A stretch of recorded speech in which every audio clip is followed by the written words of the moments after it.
Okay guys, we are back again today looking at Intel Direct Die cooling with the EK. If you cast your mind back several months, you might remember a couple of videos I did on this. Today is the conclusion of those two videos, and it's the perfect opportunity for a conclusion because I've just received this EK Quantum Special Edition Direct Die Gold kit. So this is number 1 of 100 and it's the perfect kit to use to bring this all to a conclusion. So I'm going to be testing this, the EK Nucleus AIO and a standard Velocity² block and see which one performs better.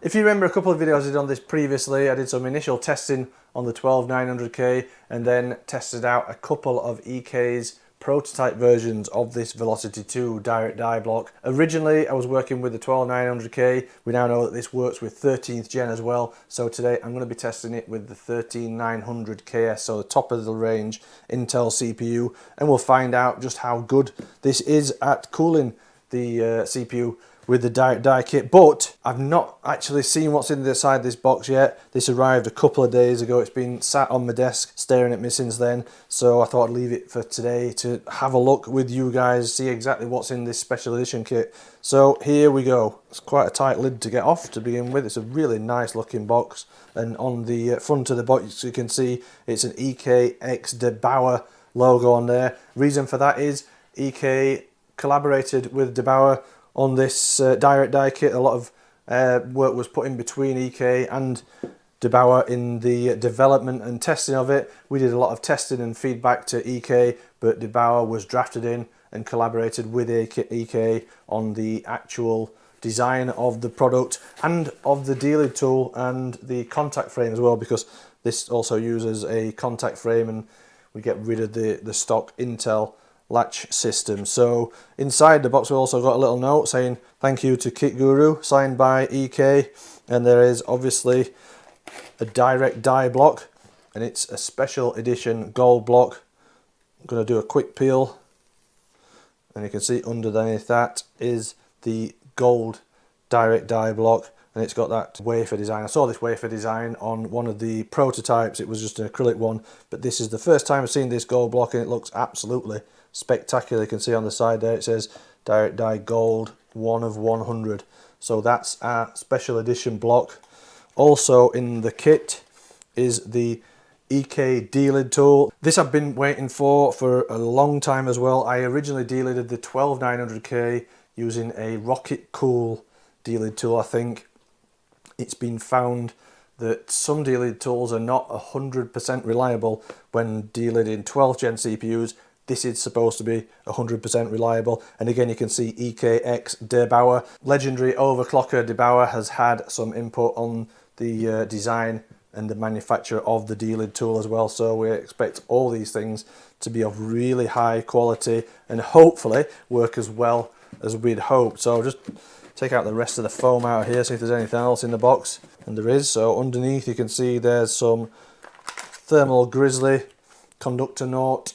So that's some liquid metal, thermal interface material. There's like a plastic spudger tool. Inside here, this is a little foam gasket as well, that when you delid the CPU, you put this round the die. It's kind of to protect the PCB and protect the die from spilling over any liquid metal. And then also in here, there's a couple of Allen head keys and a Torx bit as well. So I'll just put the box back to one side for a minute. We don't need that. But here is the block, and if you look at the front of the block, it looks very similar to a standard Velocity² block. This is the standard Velocity², this is the direct die block, and as I say, they look very similar from the outside, but all the changes really just concentrated to the cold plate, because the actual mechanism for clamping the CPU down is virtually the same as the standard block. It uses a different version of the exact mount. Again, you can see the EK x DeBauer logo. Again, DeBauer has been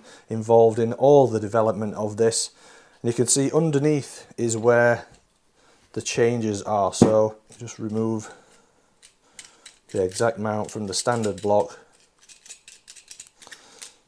You can see that exact mount is slightly different. So this is the direct die mount, That's the exact mount. The only real difference between those two is the screw holes. Then on the front of that exact mount, that's the contact frame. So there's a contact frame for direct die cooling, and there's also another contact frame that you can buy separately with the exact mount, and that is for users that just want to not delid the CPU, but they want to remove the standard latching mechanism and use this contact frame instead, and hopefully it should improve cooling as well with standard cooling. So that's the die guard or contact frame that you use with direct die cooling. I'll show you how that's installed in a bit, and then that's the contact frame for a standard IHS. So the changes to the block really, as you can see, are all concentrated on the cold plate. So the stock Velocity² block has a flat cold plate, and then the direct die block has this raised boss section. This raised section is to make up for the difference in height of the CPU once you remove the IHS. So this area here will contact directly with the CPU die, and on the original block it's a flat surface contacting with the IHS. Internally the blocks are very similar.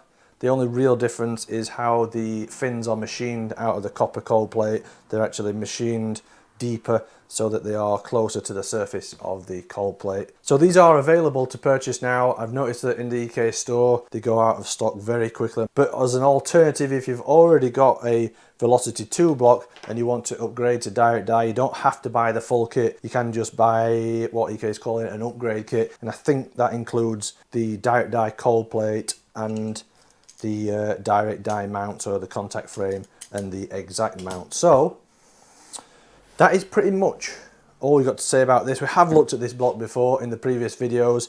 If you've not seen those videos, go and check those out, because there was some interesting things found during testing in that. And also check out the Bowers channel as well, because he actually showed the final version, or the final prototype version, just before this came to retail, and he had some interesting results on the 13900K. So check out all those previous videos and see how we've got to where we are today. So let's get down to some testing. I'll run through the installation process of this direct die kit and have a look at the EK Delid tool very soon, but first I need to get some baseline thermal results. I'll be using the EK Nucleus AIO 360 and the Velocity² block, and then compare the results to the direct die kit.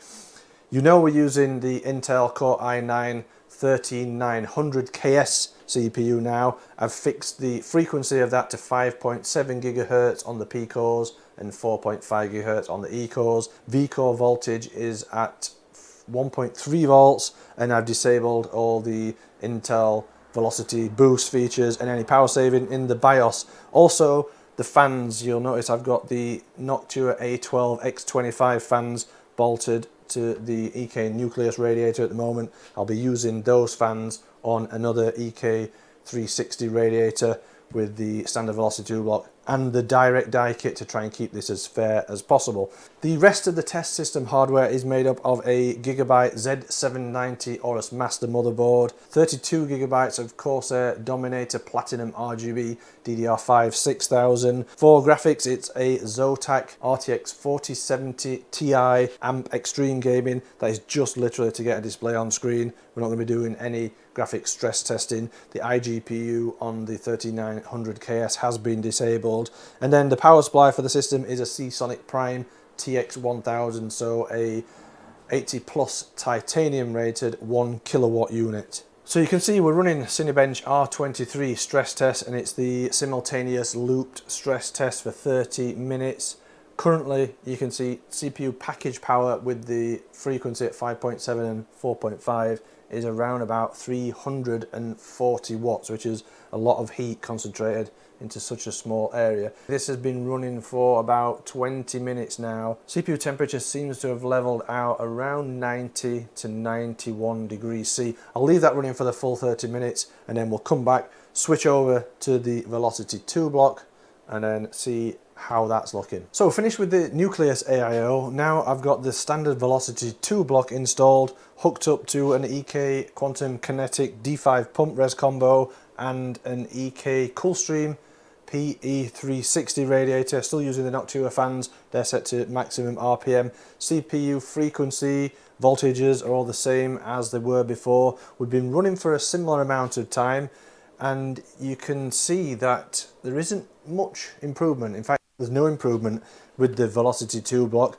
The EK Nucleus seems to be doing a really good job. Both have peaked at around about 91 degrees C. So that's very interesting. It shows just how good that EK Nucleus AIO is. You can see Cinebench is still running, and when it's under load, 91 degrees C looks like it's the maximum again with the standard Velocity² block. I'll leave that to run its course, run the full 30-minute stress test. I will put these in a chart later so you can compare the differences between all the three different blocks, but for now it's looking very close between the AIO and the standard Velocity² block. So we'll let this run its course and then come back and take a look at the direct die block. And so the first step obviously with direct die cooling is to delid the CPU. We'll be using the EK Delid tool. You can see there's a bearing in that end. It's an aluminium block. Pop the CPU in there, and then the slider goes in and tighten the screw up, and it pushes the IHS off the CPU. And you notice on this slider it says that M3 screws must be used for 12th gen, and that's those two M3 screws in the end there, and that is a safety mechanism. That's the reason why the EK Delid tool is safe for 12th gen where some others aren't. The screws basically act as a stop, so you can't push the IHS off too far and damage the SMD resistors that are underneath 12th gen IHS. Let's have a look at how we do this then. So you open it up, take the slider out, remove the screw, take the slider out, and pop the CPU in with the arrow pointing to the number 1 arrow at the bottom there, and then we need to slide on this. In fact, because we're delidding 13th gen, we can remove these screws. Removing the screws actually makes it a little bit quicker process, pushes the IHS further, so hopefully you don't have to repeat the process as many times. So remove these screws from either end. So now we've got the screws removed. We insert the slider this way round with the number 1 arrow facing upwards, push that up to the IHS, and then pop the screw in, and then start tightening that up. It starts off pretty loose, but then you will notice that it needs a lot of pressure, so you need to tighten this up. It needs a lot of force to do it. You will feel it go when the indium solder breaks away from the die, and then tighten that all the way up to the end with the 13th gen, and then loosen it off. Remove the screw completely. Take the slider out. You can see it's moved up a long way. It's not come completely free yet. So now we need to swap the CPU round and put the arrow on the number 2 arrow. Also swap the slider the other way around so the number 2 arrow lines up with the number 2 arrow on the block. Then pop the screw in again. Start tightening it up the other way, so this will move the IHS in the opposite direction. It's quite a bit of force, not as much as the previous time, but you just need to keep repeating this process until the IHS breaks free completely.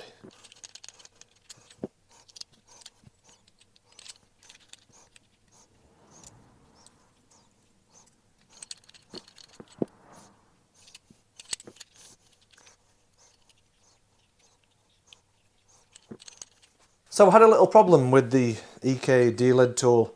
As I said, you have to rotate the CPU and push it both ways, and you have to do this several times.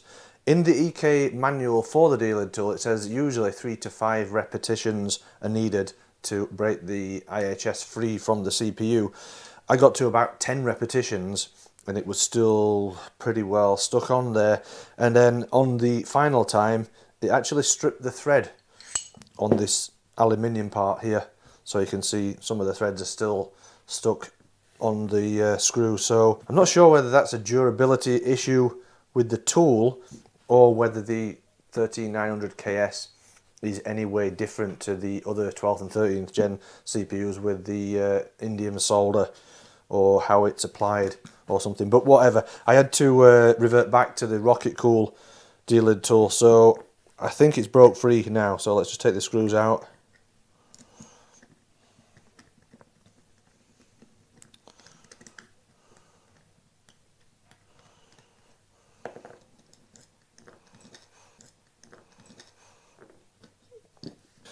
That's completely free now, and you can see the 13900 KS. It uses what looks like the same IHS as the 12th and 13th gen with that gold plating. The indium solder, it does look like there's a lot of indium solder on there compared to some of the 12th gen CPUs I've delidded, but there you go, that's the 13900 KS delidded. I'm going to clean this off. I showed in one of the previous videos how to clean this off. Just put some liquid metal on top of the indium solder and it will eventually form an alloy, and then you can just clean it off. So I'll clean this off and then we'll move on to how we install the kit on the motherboard. CPU's all cleaned up now, die's nice and shiny and clean. The next step is obviously to prepare the motherboard for the direct die. So the first thing we need to do is remove the stock ILM. The kit comes with a little torque screwdriver, so I just need to remove both parts of the stock ILM. Have to be very careful not to drop anything into the CPU socket and damage any pins. Just remove both sets of screws and then lift ILM out. So with the stock ILM out of the way, we can put the EK direct die backplate in place. You can just see the threads poking through there. Pop the CPU in, it'll line up with the notches on the sides. Put the die guard on top. Put the 4 screws in for the die guard. And then just tighten those 4 screws up. It's always good to work from corner to corner when you're tightening things up like this to get even pressure.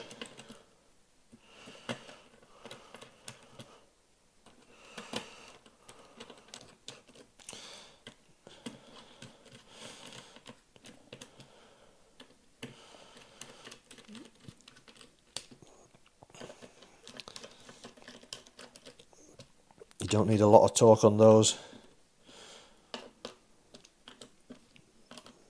That's those all tightened up. Now we need to apply the Thermal Grizzly liquid metal. So first, apply a small amount to the CPU.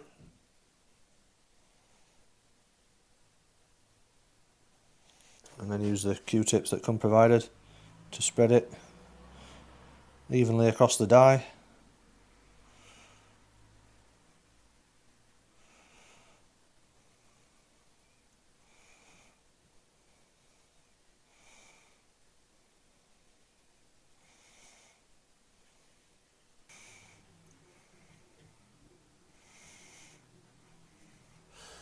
That should be okay. The kit comes with this foam seal. This is self-adhesive on one side, so that just needs to go around the die to stop any of the liquid metal spilling over. Probably easy to put that on first before you apply the liquid metal, but you can do it afterwards. So that's just there as a barrier really to stop any liquid metal spilling over and potentially contacting anything that it shouldn't do. Then we also need to apply some liquid metal to the center of the CPU block. So again, just put a small amount on there and then spread it in the same way as you did the CPU.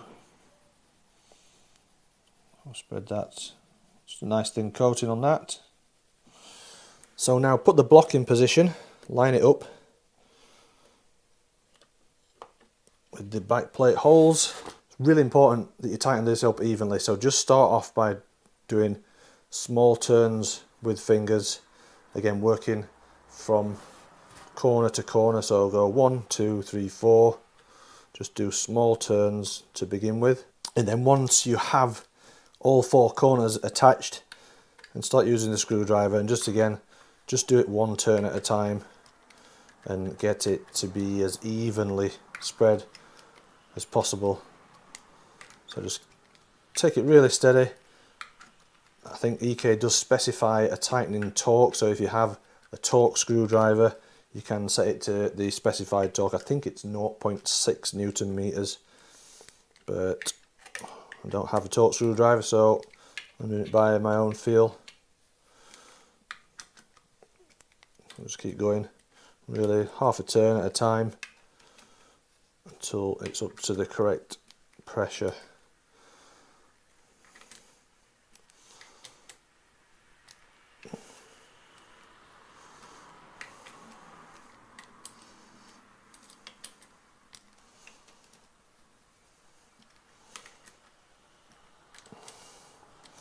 So to me that feels good.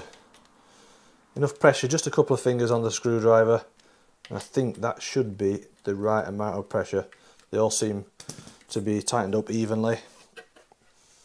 And there you go, that is the direct die block installed to the motherboard. Now we just need to put this back onto the test bench, connect everything up, see how it performs. So system's up and running. It posted first time, which is great. I had a couple of problems with some of the earlier versions of the direct die kit, losing XMP and some no post issues, but this posted first time, so we know the mounting pressure is good. If the mounting pressure is wrong, you'll either get no post or you may have some memory issues, but this posted first time, so that's good news. Cinebench R23 is now running as it was on the other AIO and the standard Velocity² block. CPU frequency is at 5.7 across all P cores and 4.5 on all the E cores. Package power at the moment is around 325 watts, and that's because we've seen a big drop in the CPU temperature. As you can see, it peaks now around about 77 to 78 degrees. Obviously earlier on the AIO and the standard Velocity² block, it was over 90 degrees. So that is a real good improvement. And obviously lower package power, potentially more headroom for overclocking, so I'm quite impressed with how this has turned out. As I say, I had a few teething problems with the earlier versions, but it seems like EK has ironed out all those problems, obviously other than the Delid Tool, but that may just have been a one-off. We'll see what happens with that. I've actually been in touch with EK and they say they have seen one or two issues like that with the Delid Tool, but not in the same way that I had the fault on mine, so maybe it was just a one-off problem. As you can see, this is still running 77 degrees. That is approximately a 14 to 15 degree drop in temperature between the AIO and the Velocity² block. Just quickly show you the three together so you can compare how they look. So you can see both the EK Nucleus AIO and the Velocity² block, they were hitting plus 90 degrees, but then the direct die block temperatures are always below 80 degrees. So it's a really good result. I'm really happy with how it's turned out, and in the end, all the work that we've done on this has been worth it. This does look very similar as well to De Bauer's results that he had on the 13900K, so it looks like you should get pretty consistent results across different chips. So it's looking good. I'm impressed with it. EK has done a fantastic job with the direct die kit. So thanks for watching this EK direct die special edition kit video. I hope you've enjoyed watching it. If you have, let me know in the comment section. Let me know what you think of this kit and the improvement in thermal performance. Also, while you're there, don't forget to give the video a thumbs up. If you've not subscribed to KitGuru, hit the subscribe button now. If you enjoy what we do here at KitGuru, you can always support us by heading over to the store and picking up some merch, or you could even subscribe to our Patreon. And as always, to catch up on all the in-depth technical reviews, head over to the website.